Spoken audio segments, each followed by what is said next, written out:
All right, welcome to another episode of the podcast. Let's jump right in. Let's not waste any more time on this. I want to talk about vulnerability. The reason being, this is a crucial communication tool, and I think it's undervalued by a lot of people. Why? I don't really know. I mean, if I'm to think about it and I'm to contemplate it, which I've done a few times, the thing that I keep landing on when it comes to vulnerability, or at least why it's not something a lot of people use, is because of fears that are in the way. So if you experience some level of fear about what it means to be vulnerable, or you've experienced some kind of pain associated with the idea of being vulnerable, then you will do everything you can to avoid it, no matter what the circumstances are. Now, that's something I've experienced in my own life until I started seeing the importance and value of being vulnerable when it comes to communicating in a lot of different settings. And now I use it as a tool for communication. To me, the idea of being vulnerable isn't too difficult. If I try and think about a situation recently where I can't think of anything recently where I came to a moment that required vulnerability for me and I wasn't willing to lean into it, or that I had some kind of apprehension. Now, I'm not unique in that way. What had happened was earlier in my life, I mean, the idea of being vulnerable was really foreign to me. It had no real value as far as I was concerned in my life and how I would communicate with people. And so it wasn't even on the spectrum of things that Giorgio could do or even thought of using in his life. But I found that whenever I was feeling stuck, and it took me a little while to get there, but whenever I was feeling really stuck in some aspect of my life, it required having a vulnerable conversation, which meant I had to be willing to be vulnerable. So understanding vulnerability internally helps facilitate the ability to have vulnerable conversations with people, which would drive progress forward in my life.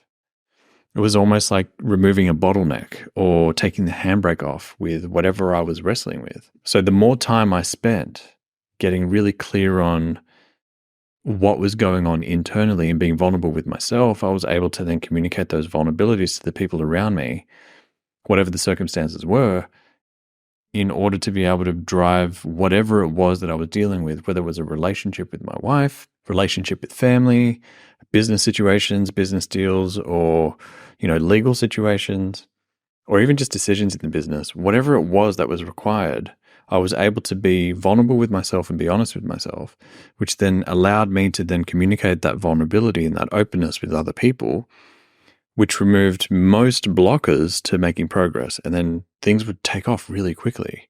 So it's something that I use as a tool to help me get unstuck, and I encourage most people to do that. The reality is, amongst other reasons, I think one of the core reasons people get stuck is because they're not willing to be vulnerable with themselves. So I want to see if I can address that here and maybe give you a couple of tools, or even just a reframe, something to think differently about, to help you start using vulnerability as an advantage rather than seeing it as some kind of weakness or disadvantage. So when it comes to being vulnerable with others, the only way you're able to do that is if you're being vulnerable and honest with yourself. So going inward and understanding what's going on for you on the internal landscape is going to be what dramatically transforms the way you show up in these interactions. So one of the things that I do, something I do regularly, quite honestly, I do it daily, is I go for a walk and I don't take my phone. I'm rarely listening to anything, and the world doesn't have an easy way to reach me when I go out on my walk. The only people that can really reach me is my wife if she needs to. And so for me, these are opportunities where I'm disconnected from everyone else. I'm not serving people. I'm not thinking about how, the coaching sessions that I've been having or the group coaching or anything like that. I'm just being honest with myself and reflecting on my own life and all the different areas of my life. On some of my walks, I'm focusing on one area. On other walks, I might be focusing on the entirety. I'm looking at the wholeness of my life. And I will spend time being honest with myself, almost as if I was to write a letter to somebody I love dearly and I wanted to share with them what's going on with me. But instead of writing that letter, I'm having the dialogue with myself internally. So what does that look like? Well, I'm honestly having a conversation with myself, asking myself, what's going on?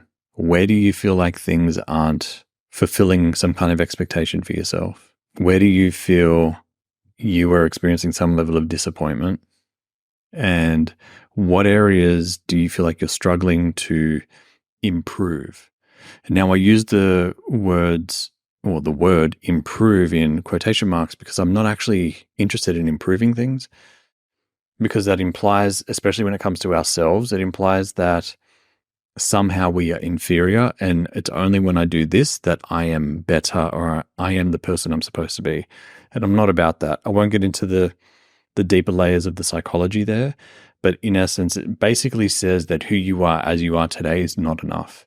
And so I don't like using the word improve unless I'm speaking to a project or something like that that does require some kind of effort and creativity and application of myself. So I'll have these walks. I'll go on these walks and I'll ask myself these questions, and I will be brutally honest with myself to the best of my ability. I will come up with an answer, and then I will ask myself, are you being completely honest? Is that the whole truth? Which forces me to reflect on that. Am I being honest with myself? Yeah, that one's really straightforward. This is really disappointing for me. I feel like this isn't going the way I expected. This sucks. This is just really shit. And so in those moments, I think to myself, well, that's about as honest as I can get about it before I go and then change whatever's going on for me. If I feel like I'm not quite honest with myself, if I feel like, well, I'm not quite getting to the core of it, I'll ask myself, well, what's holding me back from being honest here? And usually in those cases, I'll find that I'm worried about sounding like a dick, or I'm worried about sounding cruel about somebody else that's disappointed me. And so I'll suspend the concern of being judged by myself or other people. And this is all an internal dialogue. And I'll suspend these potential judgments, put them aside, and then I'll be a layer deeper or several layers deeper in experiencing honesty with myself. And so by doing so, I'm getting raw details and raw data from what's going on internally that then I can do something with. Because when you're not being honest with yourself, things are usually lingering in your blind spots. And the reason it is because you've put it there. You're like, I don't want to be dealing with this right now. I'd rather not admit how I'm feeling or how I'm seeing this situation. So I'm just going to take that, park that over there. But then if you leave it there long enough, eventually you forget it's there. It's kind of like the second drawer in the kitchen, right? Or the second drawer in the bathroom that everybody just sort of like opens the drawer, piles everything in, closes the drawer and be like, nope, not going there again. But if you leave that stuff in there long enough, you forget what's in there. And so that's what's happening with your blind spots. You shove these things back there because you're like, now's not a good time. I don't want to be dealing with those emotions or whatever that is that's showing up. I'm just going to park you there.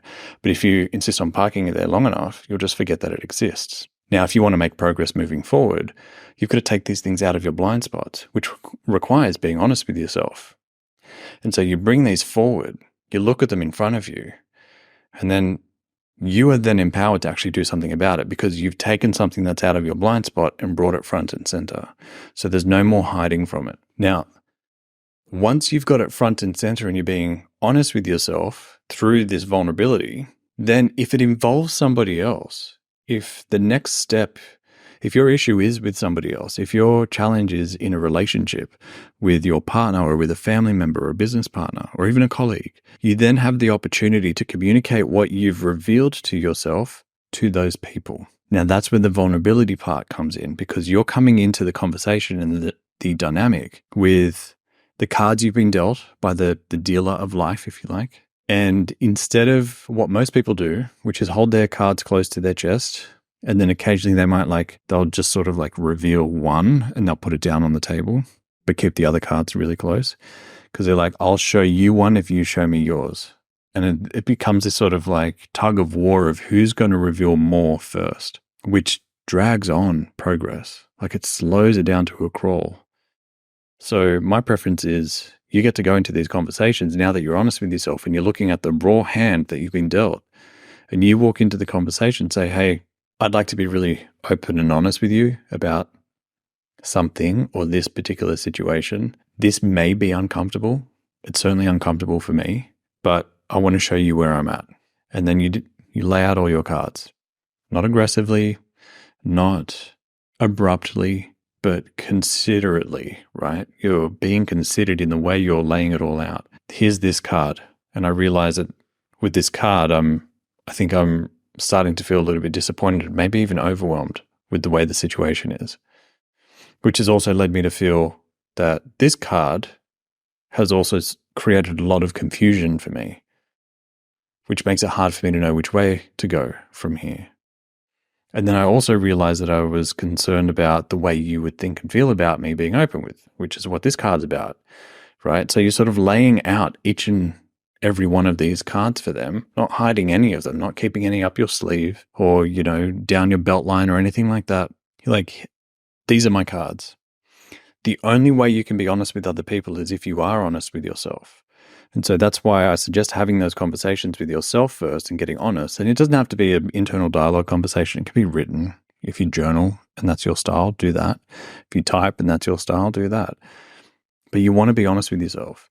And that way, when you go into these conversations, there's no surprises. It's not like while you're having this dialogue with this individual, they start asking you questions and you're realizing you hadn't thought it through. You didn't realize how you were actually feeling, and it's starting to overwhelm you and you're feeling yourself getting worked up in the conversation. If you've been honest with yourself to begin with, going in with vulnerability becomes less intimidating because you've already had an exploration of what's going on for you. So then it's just a matter of relaying and maybe even translating what's going on inside for you to the person that you want to engage, or the people if it's multiple people. And so it helps you get a clearer understanding of your perception. It helps you get a clearer understanding of what the emotions are that are showing up as a result of your perceptions. And it gives you the opportunity to be really vulnerable with others. The reason you want to be vulnerable and open with others is because, firstly, you will find that they will probably reciprocate because you're leading through example. You're showing them that you're willing to be vulnerable, which people usually reciprocate with their own vulnerability and honesty. Sometimes they're discovering how they're honestly feeling and what they're perceiving during that conversation, but they're usually willing to just explore the conversation with you because you've led the charge. Not because you're being manipulative, this is really important, but it's about being as transparent as you can be without an ulterior motive, without trying to get that out of them, but rather them being open and honest with you just being a side effect of you being open and honest to begin with. And so what that ends up doing is it sort of validates and creates a secure space for other people to start opening up and being vulnerable too. And as a result of that, you then get to have conversations that create progress. The only way you're going to make progress is if things are out on the table and there's nothing that's hidden. And so by bringing these things out on the table, even if there's a little bit of shame or humiliation or embarrassment associated with them, you're more likely to start leading towards a conversation that creates an outcome that everybody's getting a win-win situation out of, which then you all get to walk away with a sense of empowerment from, rather than you feeling stuck in your own little bubble, in your own little internal world, not understanding why you're feeling the way you're feeling. This opens up the opportunity for you to then make progress, but not only by yourself, but with others. We make so much more progress when we involve other people in our process because that usually helps them see what contribution they can make to what we're trying to work towards. This is essential in relationships because you don't have a relationship by yourself. You have a relationship with another person. And so it's important that you're both open and vulnerable with each other so you can make the progress in the relationship, especially if you're feeling stuck, which happens in all relationships. So reducing how long you feel stuck for in a relationship occurs when you're being open and honest with each other and having it all out on the table, even if it's uncomfortable, even if you run the risk of being judged. But by leading the charge, you're creating a space for other people to reciprocate and start doing the same. And that's where things start to unlock in a really cool way. Now, to be really clear, this kind of flies in the face of playing games. A lot of people try to be really strategic and tactical about who they tell what to, and that someone's going to use it against them and be manipulative and spiteful and do all kinds of deceitful acts. And look, there's always a risk of that happening. I can't say that won't be a risk, but I weigh up the risk of that happening in comparison to the risk of making no progress whatsoever because things are being kept in the internal world. There's no honesty and there's no vulnerability within yourself. That the risk of staying stuck and what life looks like doing that, as opposed to or weighed against the risk of having people manipulate, and use information against you, I think is much greater feeling stuck, because you will probably lead to experiencing a greater sense of regret having never been vulnerable and honest with yourself and other people, as opposed to holding things back because you were worried that someone was going to use something against you. It's very possible that's going to happen. I'm not going to lie. But when you weigh out the two options, to me, it's a no-brainer. Whenever I've been in a situation that I didn't want to be in initially, and I didn't like the circumstances because I couldn't quite see the gift of the experience, I realized that I was usually in a dynamic that involved other people. And it was creating a sense of vulnerability within myself. I was feeling quite vulnerable. And so instead of reacting, not realizing that the vulnerability was what was causing the reaction, I would slow myself down and be thoughtful, and I would reflect, why is this causing these feelings? What is going on for me? How am I seeing this situation? What about this is making me uncomfortable? And as I would explore all of these different aspects of what I was wrestling with and being brutally honest with myself, it was facilitating my ability to be vulnerable with myself, which then, if I was ever dealing with a counterpart or a partner or someone that I needed to talk through the situation with, I could be honest with them in the conversation and not hold things back. And usually what would happen was that would be like a spark to kindling that would just light the flame almost instantly and start making progress. And I've got many stories where this occurred. In fact, years ago, God, this must be now over 5 years ago, I had a really vulnerable conversation with my sisters where I laid everything out, and I admitted to them that I felt like everything that I tried to do just wasn't ever enough for them. And it required a lot of vulnerability for me to share that with them, because I had finally realized that that was one of the things that I was feeling was getting in the way of my relationship with them. Now, I won't go into the details of how everything went because the details are almost irrelevant. But what ended up happening was, in me sharing that vulnerability with them, I told them, you don't actually need to do anything to change this. This isn't a you thing, this is a me thing, but I wanted to share it with you. So by sharing that with them, what that forced me to do was then admit to myself that this is on me, this is my responsibility because it's just my perception of the situation. Even though there was some truth to it, it was still my own perception, and that's the only thing I'm in control of. So then I went away and worked on that. And I said to them, you don't need to change anything. This is something that I'm going to work on and change. I just wanted to share it with you. And then by working on it, I let it go. And it was no longer an issue. What that facilitated was us to have a relationship that is now stronger than it was before I was able to say that. But it required me being the one willing to be vulnerable with them. And in order for me to be vulnerable with them, I had to be honest with myself. And I've seen that time and time again. I've been in hostile situations where people have been very hostile and there's been a lot on the line, and it has been leading with vulnerability that has allowed me to cut through the noise of trying to be strategic and trying to play the game. And, if I play the chess game of being 5 or 10 steps ahead of them, then I'll outsmart them. I didn't do any of that stuff. I just cut through the noise and cut through the bullshit and put everything out on the table and said, this is the situation I'm in. This is how I'm seeing it. This is what I think is creating issues. Is there an opportunity for us to move forward from here? In essence. And 10 times out of 10, we'd find a way through it and be amicable and respectable about it. And usually come out of the other end of these interactions feeling closer. And I put it down to vulnerability. Whenever I've done the opposite in my past, all that's done is create a wedge, almost a canyon between me and the other person that I was trying to deal with. And it was because I wasn't willing to be honest with myself, I wasn't being vulnerable with myself, and then I wasn't being willing to be vulnerable with them. So if I can give you these tools, it's a game changer for all aspects of life. No area of your life will be untouched in a empowering way through being vulnerable. It's an incredible tool, and it can transform the way you communicate as well. So please use it to your advantage. I've given it to many of my clients who are leaders who have had to navigate very hostile, intense situations.